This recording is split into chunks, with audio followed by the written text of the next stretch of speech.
Välkommen to Fulfillingness Belly Sting.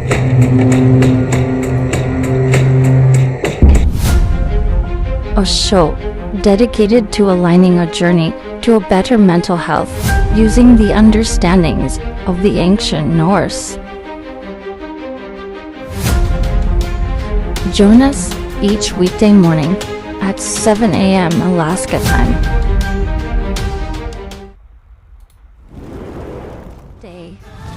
Someone's little girl, daughter, sister, girlfriend,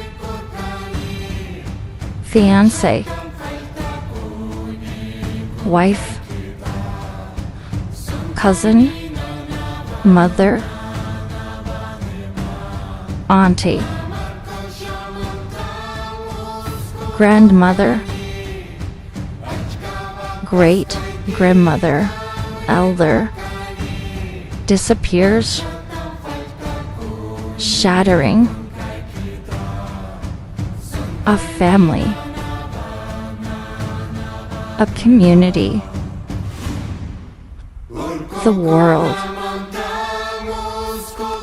There is something we can all do. Remember them. Like that.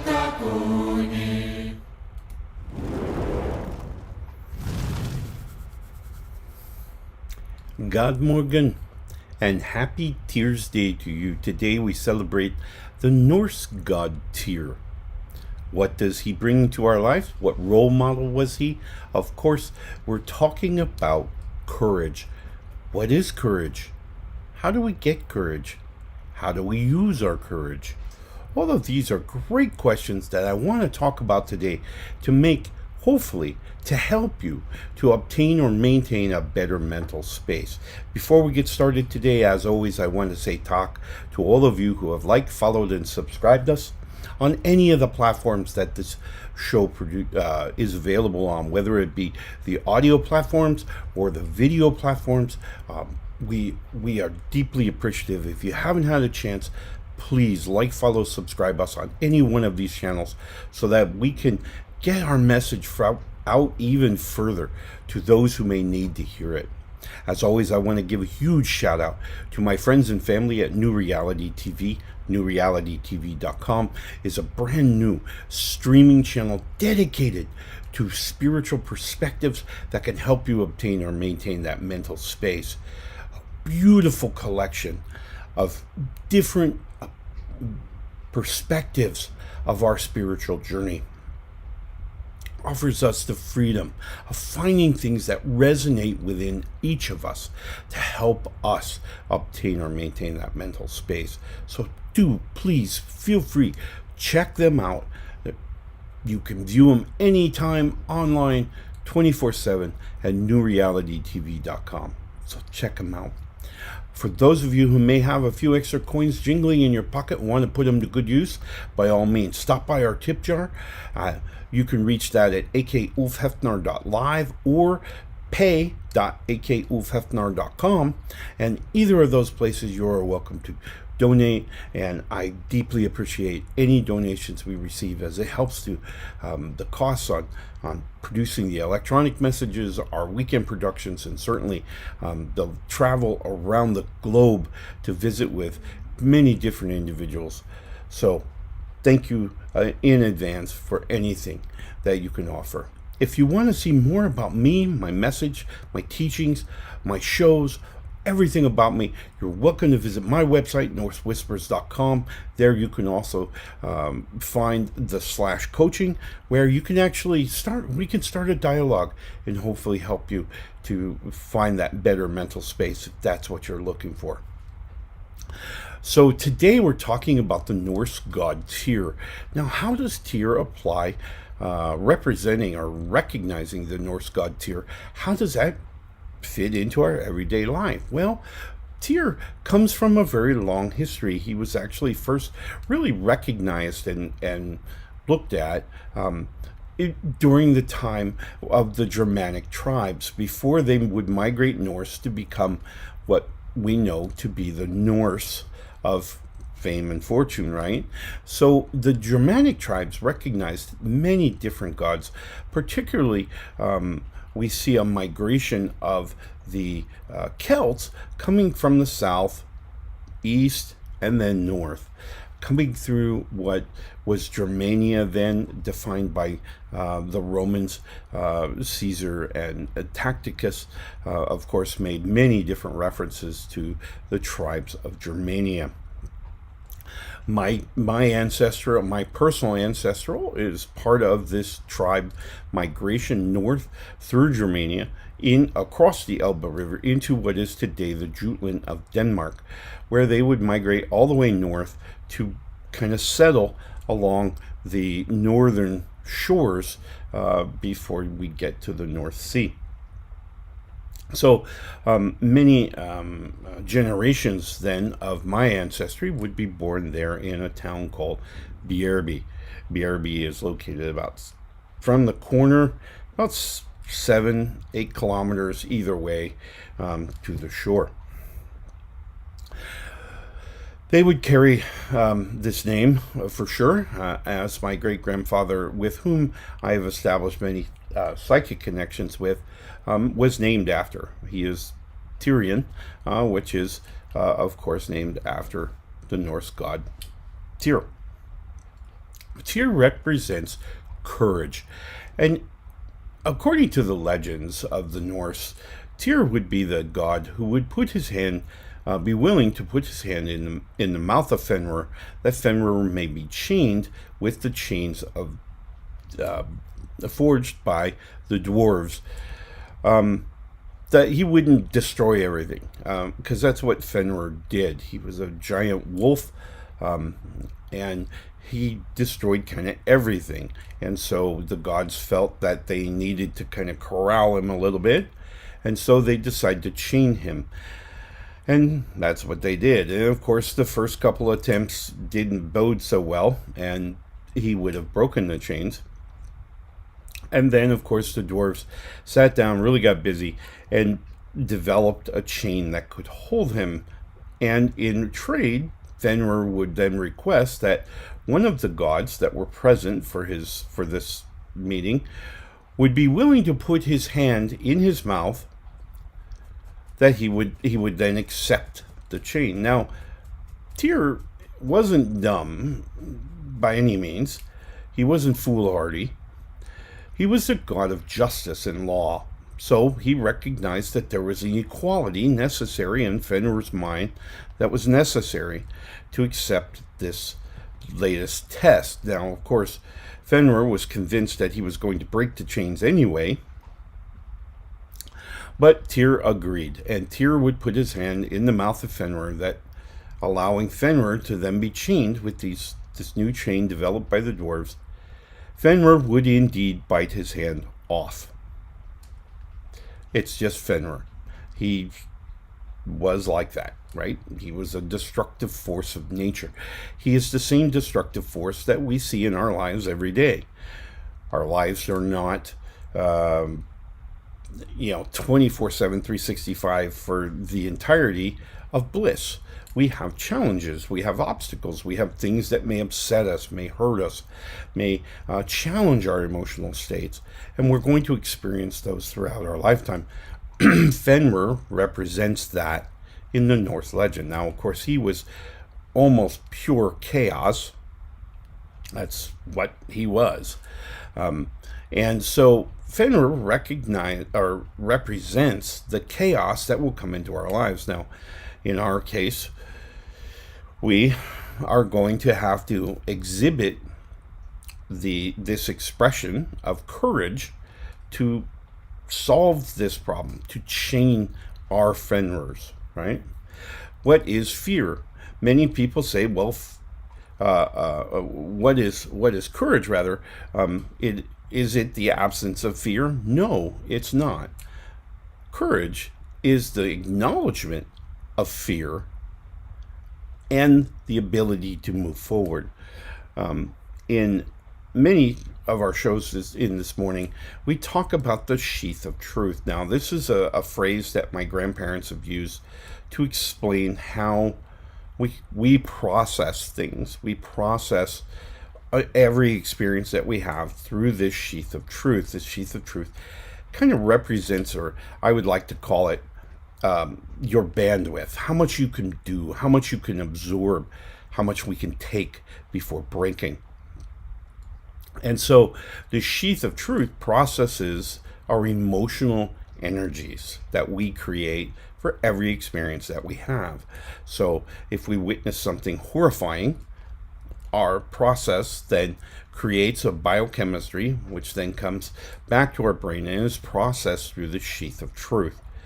The sheath of truth also has kind of a limitation in that if we don't use our intrinsic values, our virtues, to process each experience, and instead we just kind of meh it, I think is the internet saying, meh. If we meh it, we get what's called the silt that lies within the sheath of truth. Now, the silt simply reduces our ability or our bandwidth to process emotional energy. We wind up with a smaller sheath. What happens then is that we find as we are receiving this biochemistry that creates this emotional energy, we may run out of space. There may not just be enough bandwidth. Now, what happens then? Well, of course, what we see in reality is that when our sheath can't process that energy, it kind of spills over into the rest of the brain. So that energy comes out of the sheath and it spills onto the remaining part of the brain. This is where we see physiological symptoms occur. Sweaty palms, rapid heart rate, shallow breathing, maybe even panic attacks or anxiety attacks.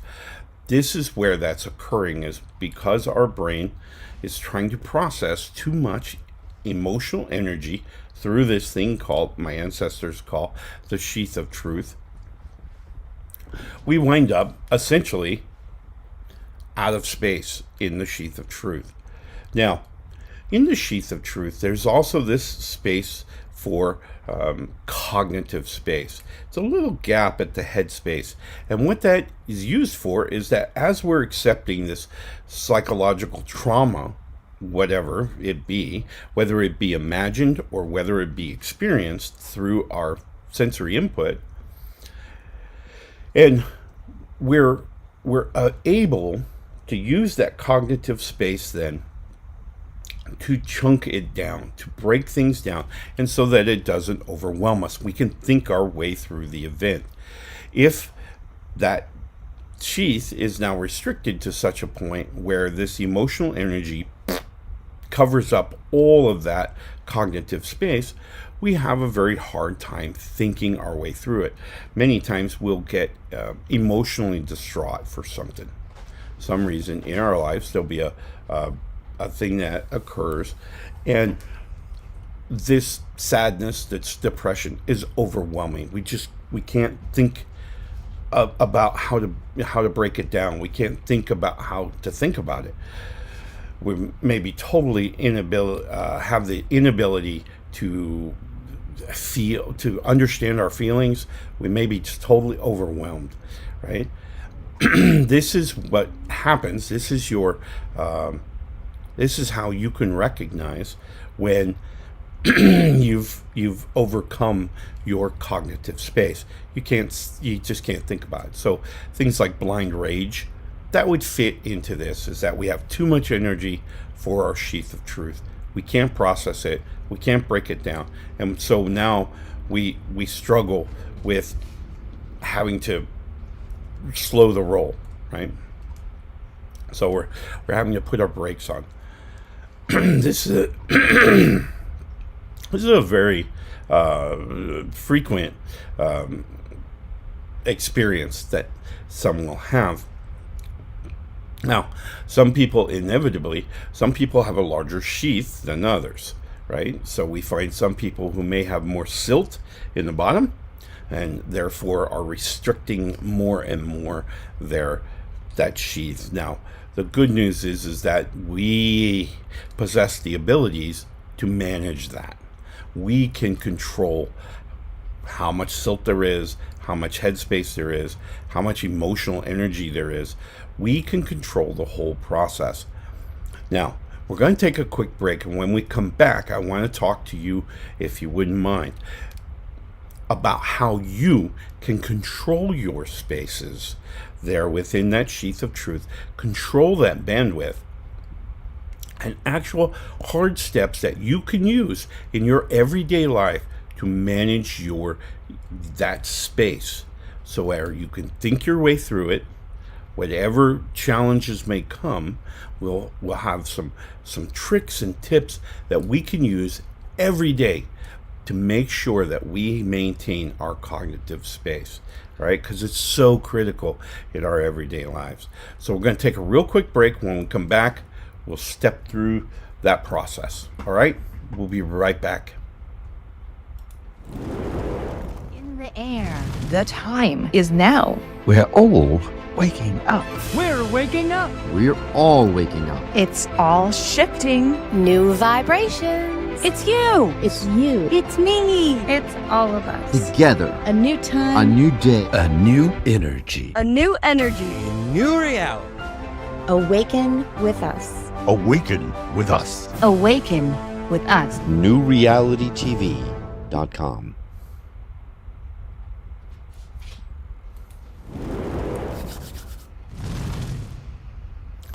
Thank you so much for taking that quick break with us. Okay, now we've talked about some of how we can recognize the use of courage, but how do we actually implement it in our everyday life? Well, let's talk about that. Firstly and foremost, there are two forms of courage. First is the intrinsic. Second is the extrinsic. So first we'll talk about the extrinsic. How do we behave in such a way that we're courageous? We're embracing our courage externally. So this is how we display. Now, many people think, or have told me, that this is really a matter of puffing up our chest and acting bold even when we're not, even when we're terrified. And yes, that is part of it. So we're going to mask, we're going to kind of put up a display, but we have to remember that it's a paper kind of thing. It's real flimsy, it's real easy if and when things need to pass through it. We'll talk about that in a second. Intrinsically, it's a very different animal, but from our extrinsic courage, this is a display. Now, a lot of our extrinsic display of courage comes from our intrinsic embracing of this courage, right? So being open to how our intrinsic courage is going to push us to this next level, being open to that and being vulnerable to our emotional state that may change by the minute is part of that. All right, so now let's talk about our intrinsic courage. Intrinsic courage is when we set our minds, and this is all part of kind of working along, getting to, of course, Thursday, which is later in the week, when we talk about mental strength. Well, courage is the ability to hold that line. Yes, there's going to be onslaughts of influential energies that are going to occur in our lives, whether they be advertising, marketing, other people's behaviors, other people's perception of their reality. All of these things are going to have an effect on our psychology, on our mental state, and we then, however, are the ones who can drive where we allow ourselves to go.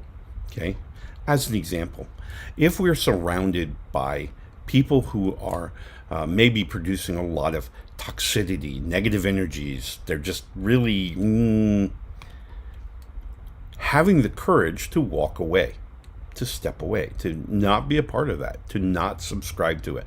How do we do that? It's called, very simply put, ignoring it, right? We just simply walk away. Now, as we gain courage, as we really embrace our extrinsic courage, we may call it out. We may say, my friend, I find that your energies that you're producing is very negative. It's very toxic. Have you considered, are you feeling good about yourself? Are you feeling, are you as important to you as you are to me? Of course, because you are very important, but you're important to me without that negative energy, right? So I really feel the good in you. I feel the vibes of wanting to be happy just like everyone else, but I see that you're kind of wrapping it in this negativity. Have you considered kind of changing your perspective? Now, of course, that may be a very clinical way to put it. Sometimes it may be a simple, dude, knock it off, chill out, dial it down, whatever works for your friendship. You obviously know your friends better than anyone, hence they're your friends. But you can drive this, and you just simply have that moment where we're going to kind of fake it and say, hey, I'm asking you to kind of chill out. Relax. Whoa. Seek harmony. Now, again, I'm using words that you may not want to use. You may not, in your crowds, in your circles, you may not use the word harmony. You may use the phrase, can't we all get along, right? Can't we all just live and let live, right? So whatever it is that drives your group or that communicates at your group level, that's certainly fine. It's perfect, right? You're driving the energy, right? You're driving. Remember that as a human, as a entity, a spiritual entity, our desire, our innermost desires is peace, love, harmony, contentment, comfort, and all of these emotional states that we really, really want. We want at the core of who we are. These are the states that we are searching our whole lives for. Believe it or not, many, even though they may think they are, and they may act sometimes like they are, they're really not. We really don't seek conflict. We don't. We seek harmony. We really don't seek anger and hatred and division and segregation. We don't. We seek love, unity, brotherhood, sisterhood, right? We seek these things.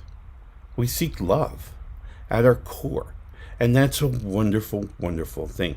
Now, does that mean that we have to kiss and hug and love and have a relationship? No. It means that we recognize another person for who they are, the gift that they are. The gods have placed that person interacting with our lives for a reason. What is that reason? Sometimes, believe it or not, that reason is to challenge your beliefs, is to challenge your understandings, is to kind of remind you of where you want to be. Yes, there are people in the world who have been placed here and who are going to interact with our lives, with our reality, just to make us, kind of force us to think certain ways. Remember, our journey all depends on the last step. So as we can't get to where we are unless we make all these steps up to it, right? And so you've made a lot of steps in your life. Some that you probably look back and go, man, was that a good choice? Not sure about that one. But you needed that step to be able to be here today looking back and going, that was not a good choice. You needed that step. There were lessons that were learned, that you absorbed, that influenced you to manipulate you in the right way. Believe it or not, when we look back at our lives, we probably go, yeah, that wasn't a good call. But we can't do that unless we've been there to be able to look back and say that and make that evaluation. So it's all part of our journey through this physical lifetime. Each step is required. So having the courage to continue to move forward, even when things seem at their darkest, and we simply take that next step. And yes, the burden of life and our experiences may sometimes weigh us down. We may feel that weight weighing heavy on our hearts. Moving on, sometimes when we're moving on through our lives, when we've experienced a loss, a family member or a loved one, and they've crossed over to the spiritual realm, and we're left kind of trying to push forward and trying to. It's that next step. You have to be there to be here. Okay, and so it's all part of your emotional experience called a physical lifetime. All part of the equation. So having the courage to keep moving forward, even when you think it's at the darkest hour, even when even if you can't see positive a light in front of you, and everything seems very dark and dismal, and you're so saddened, maybe depressed, and this just doesn't. I can't see any way out. There most certainly is. There is a way forward. And more importantly, your experience of being at that point will become a lesson that you can provide others. Right? So it's simply the courage to take that next step. Continue to take those next steps. This is our physical existence. Gaining experiences, learning from the experiences, growing from the experiences to our next experience. And the path continues. And I can be as sure as I am anything else that even though it may seem very dark and dreary and there's very little hope in your future, there is a lot of all of the above. Right? There is hope. But most importantly, there is a valuable experience that you are gaining by being in this place that you may not want to be, to get to the place that you want to be. And having the courage to get there, to direct the traffic, to direct your emotional state, which then drives your interpretation of reality the way you want to go. To be in the emotional state that you want to be. That is courage. And that we all have. It's innate. It's inside of us. Each one of us has the courage that Tyr represents for us. He models in everything he did, as he achieved justice and law, as he moved through his life and was willing to put his hand in the mouth of the chaos in our lives called Fenrir. He did all of that to model for us that we too possess this courage to continually move forward. All right? So you have it. You have what you need, my friend. I promise you. Set your mind. Remember that even though this may be a dark step, the next step is going to get brighter, and the next step is going to get brighter, and the next step, and we're going to keep moving forward until we can look back at this moment and share that experience with others to help them get through those experiences. That is true courage, and that is what Tyr represents for us. So you have it, my friend. I promise you. Be brave. Go forward through your life, learning and growing. Remember in your heart that it's love, it's harmony, it's peace, unity that we all seek.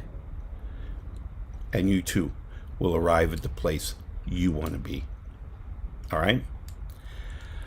I hope today's words have resonated with you and have meant something to you, because they have certainly meant something to me.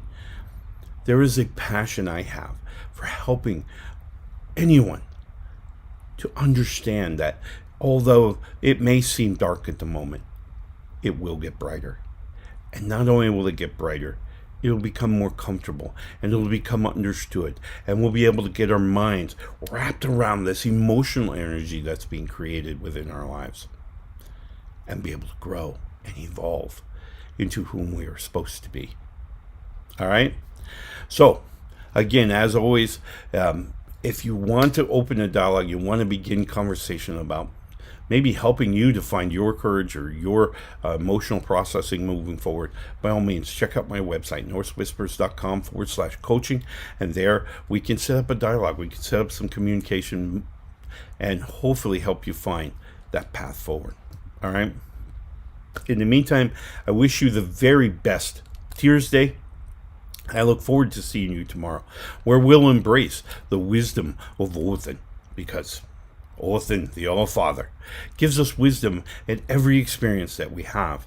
So understanding that trajectory and how it affects our lives is critical in helping us to maintain a better mental space. All right? So we will see you again tomorrow, where we will embrace Wotan. In the meantime, my friends, have a wonderful Tears Day. And remember, love yourself more than you love anything else, and your life will begin to turn that wonderful corner that you're looking for. Watching Fulfillina's Belly Snake, a special production of Whispers of the Norse. Brought to you by the Alaska Wolf Hefnar in South Central Alaska. Guidance and wisdom, courtesy of an ancient Celtic Norse shaman. Thank you so much for joining us today.